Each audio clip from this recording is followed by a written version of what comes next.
अपना साहब please start में। थैंक यू चेयरमैन साहब। ठीक है, अगर आप नहीं करना चाहते हैं मुझे फिर इधर मैं रहने की जरूरत भी नहीं है। Thank you very much sir, आप जाने और आपका ये जगह जाने सर। थैंक यू चेयरमैन साहब। चेयरमैन साहब नोट कीजिए, ये 22 सेकंड मेरे जो ऐसे ही चले गए हैं। यहाँ डिस्कस हुआ है इस हाउस में, आज बड़ी बड़ी जो है ना ऐसी ऐसी चीजें सुनने को मिली हैं। किसी ने ऐसे बोला, जैसे मैं मंजूर भाई से कहता हूं, मंजूर भाई आप भी हमारे साथ हुकूमत का साथ है। आप तो बाप है ना, बाप का तो शफकत का साया होता है, हम पे भी था, इन पे भी है। तो आप तो ऐसी शिकायत न किया करें, आपको जेब नहीं देती। अगर उसी वक्त हमारी पार्टी काम नहीं कर रही थी सर, इसके बाद आप बात करें, उसके बाद अगर हमारी पार्टी पर्सनल है तो पर्सनल ना हो, आप पर्सनल ना हो प्लीज, बात तशरीफ रखें। दोस्त है मेरा जी, मैं देता हूं आपको, अभी मैं आपको देता हूं सर, उसके बाद सर जी। सर बात ये नहीं है ना, बात ये है कि जब हम पे ऑब्जेक्शन है तो हमें भी ये कहा जाता उस बाप से कि भाई हम आपसे नहीं चल रहा, आप यतीम हो, पीटीआई यतीम रहे, खुश रहे, बाप का साया हट जाएगा तो हटा देते। हमने तो ये नहीं कहा था ना। बात ये यहाँ दो तीन चीजें ऐसे मिलती हैं। अभी देखिए ना, यहाँ जैसे एक डिस्कस हुआ जिस इदारे के लिए कोई भी बात नहीं करता, हमने तो नहीं कहा था ना। ये जावेद लतीफ साहब, उसकी स्टेटमेंट है कि हमारी एक्चुअल गवर्नमेंट आई है 27 नवंबर 2022 को। फिर मरियम साहबा की स्टेटमेंट आई है कि हमारी एक्चुअल गवर्नमेंट आई है 27 नवंबर 2022 को। तो उनसे पूछा जाए कि आप इतने इनकलाबी लोग हैं तो पहले किसकी गवर्नमेंट थी? 10 अप्रैल से लेके 26 नवंबर तक हुकूमत किसकी की थी, जो आपको हुकूमत नहीं करने देता था? तो बोलो ना, आप लोग इतने इनकलाबी हैं। बात यहां देखें, काफी रेजोल्यूशन की बात हुई, टॉपिक बहुत है, मैं उसको जल्दी जल्दी कंक्लूड करता हूं। रेजोल्यूशन आया कि भाई इलेक्शन एक टाइम पे होना चाहिए। तो किसने आपको कहा, क्यों इलेक्शन से भागते हैं? आप लोगों ने नहीं कहा था कि खान साहब को अगर इलेक्शन चाहिए, जनरल इलेक्शन, तो केपी और पंजाब की असेंबली डिसॉल्व करें, हम अगले दिन जनरल इलेक्शन का अनाउंस कर देंगे। अभी क्या हो गया आप लोगों को?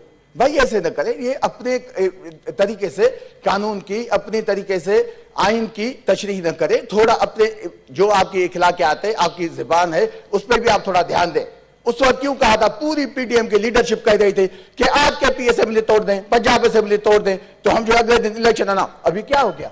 अभी इलेक्शन से क्यों भागते? अभी एक चीज आई है कि भाई फंड्स नहीं है। मैं इनसे पूछना चाहता हूं, आपसे भी इल्तिजा करता हूं कि आप उसकी इंक्वायरी कराएं, किसी कमेटी को भेजें। अगर इलेक्शन के लिए सुप्रीम कोर्ट के डिसीजन के हिसाब से इनके पास 20 बिलियन नहीं है, तो पाक पीडब्ल्यूडी को 82 बिलियन कैसे उन्होंने रिलीज किए हैं एमएनएस के फंड्स के लिए? एक एमएनए को 50 करोड़ उन्होंने कैसे दिए हैं? इसी वजह से कि वहां से उनको किकबैक मिलनी है, इसी वजह से कि उनको पैसे चाहिए। अगर आपको वाकई पैसे नहीं है तो आपको तो सुप्रीम कोर्ट के चीफ जस्टिस ने कहा है, वो तो इनकलाब हो गया। उन्होंने कहा कि मेरी जो कोर्टें हैं, अदालतें हैं, उससे आप 20 अरब की कट लगाएं, यहां से पैसे ले लें। एक्चुअली आपका मामला फंड्स नहीं है, आपका मामला है अवाम ने आपको जिस हालत में खड़ा किया है, आप इलेक्शन से भागना चाहते हैं, उसी वजह से आप ये मिसाल देते हैं। आईनी इस्लाहत आप लाए, जुडिशरी की इस्लाहत है, तो मैं ये उठ गया, अभी ये मिनिस्टर यहां बैठा होता तो मैं इससे पूछता कि 10 अप्रैल के वो ही तुम थे आजम नजीर? क्या तुम में कोई आसमान से मखलूक थे उस वक्त कि सुप्रीम कोर्ट ने 11:30 बजे तुम्हारे लिए कोर्ट खोली? कौन सा तुम्हें पर लगे हुए थे कि तुम वहां से गए, डिसीजन लेके आए 10 अप्रैल को सुबह जाके? उस डिसीजन को तो पढ़े रहिए। डिसीजन में क्या था? यही था कि आप जाएं, इलेक्शन करवाएं, वोट ऑफ नो कॉन्फिडेंस आ जाए, नया पीएम आ जाए, वो ओथ ले ले, ये डिसीजन में। उसी वक्त आपको ऑब्जेक्शन नहीं हुआ? वो उसी सोयो मोटो पे उसी सुप्रीम कोर्ट ने, उसी 3 रुकनी बेंच ने डिसीजन लिया था। उस वक्त आप कहां थे? अगर आप इनकलाबी थे तो उसी वक्त आप लाते कि हम इसमें अमेंडमेंट लाएंगे, हम इस सोयो मोटो को नहीं मानते। उसके बाद अभी आपको इस्लाहत आ गई कि भाई नहीं, हम इसमें जो है और चेंजिंग करते हैं, ये चीजें हैं अभी एक एक जगह पे। तो अगर अमेंडमेंट आपने लानी थी, जो अभी आपको याद आ गई जब सुप्रीम कोर्ट ने कहा कि केपी और पंजाब में इलेक्शन हो, तो ये अमेंडमेंट आप उस वक्त लाते अगर आप इतने इनकलाब में। मुझे तो अफसोस होता है, मैंने उसी दिन में बात की थी, ऐसे अगर ला के लोग होंगे तो पाकिस्तान तबाही के किनारे पे पहुंचेगा।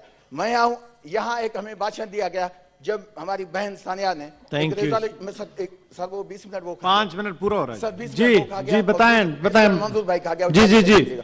तो सानिया बहन ने जब रिजोल्यूशन दी तो हमें बड़ी चीज बताई गई कि ये झूठी चीजें हैं, इनको पता नहीं है। भाई आप ये तो बताएं ना कि 8.5 लाख लोग जाली क्यों आपने अपॉइंट किए थे? उनको वजीफे क्यों दिए? 21-22 ग्रेड के लोग कैसे आपके बैतुल माल के पैसे लेते थे? वो भी आपके टाइम में हुआ था। अभी देखें मैं अपने दोस्तों को भी कह रहा था, मैं सिर्फ एक चीज आपको बता दूं, आपको याद होगा ये पूरा ईवान जब फ्लड आई थी, बारिशें हुई थी अगस्त 2022 में, सबने शिकायतें की थी कि जो फंड्स आ रहे हैं उसकी इंक्वायरी होनी चाहिए। केपी से आवाज आई थी, हिदायतुल्लाह भाई बैठे हैं, बरहमान खान बैठे हैं, इधर मुश्ताक साहब बैठे हैं, सबने कहा था कि इसकी शफाफियत पे देखना चाहिए। आज आपने देखा है, ये मैं आपके साथ लेटर वो जो मैडम कहती थी, हमारी बहन है हमारे इलाके से, ये है उसके सिंध गवर्नमेंट की इफिशिएंसी। 16 अगस्त को बारिशें हुई, 30 अगस्त तक उनका prime minister chief minister 1.1 billion जो है पैसे देता है। कितने? 23 जिलों में, 23 डिस्ट्रिक्ट में 1.1 बिलियन। आप अंदाजा करें, 40 मिलियन भी एवरेज नहीं है। ये है आप अवाम का ये ख्याल करते हैं। हमने उसी वक्त भी कहा था। अभी आप देखें 2-3 दिन पहले ऑडिटर जनरल ऑफ पाकिस्तान ने रिपोर्ट शाया की है, इत्तेफाक से इस बीबी का ताल्लुक उस डिस्ट्रिक्ट से, सांगड़ में 85 लोगों ने थर्म प्रिपरेशन लगा के 23,000 टेंट लिए हैं। 23,000 टेंट, 41,000 राशन बैग लिए हैं। जब लोग बारिशों में तड़प रहे थे, सिंध गवर्नमेंट के पास पैसे नहीं थे। जैसे बारिशें खत्म हुई, एक डाकू जिसको उन्होंने बिठाया, कहां है सीनियर लीडरशिप पीपुल्स पार्टी की? शहजील मेमन को उन्होंने कहा है कि भाई तुम हेड हो। सबको पता ये ऐसे है कि दूध का रखवाला कोई बिल्ला हो। थैंक यू एक minute sir, thank you sir. उसने क्या किया? उसने आपने 1.5 मिनट सयाद 30 सेकंड। उस बंदे ने क्या किया? जब बारिशें खत्म हो गई, दिल्ली आके बैठ गया। आज हमने 1 लाख टेंट दे दिए, आज हमने 2 लाख राशन बैग दे दिए। जब बारिश थी तो एक टेंट नहीं था, बारिश खत्म हुई तो दिल्ली वही ऑडिटर जनरल ने कहा है कि उन्होंने पैसे खाए। दादू डिस्ट्रिक्ट में 8 लोगों ने 10,000 टेंट लिए हैं, 21,000 राशन बैग लिए। ये इससे ज्यादा क्या हो सकता है? आप राशन बैग नहीं छोड़ते।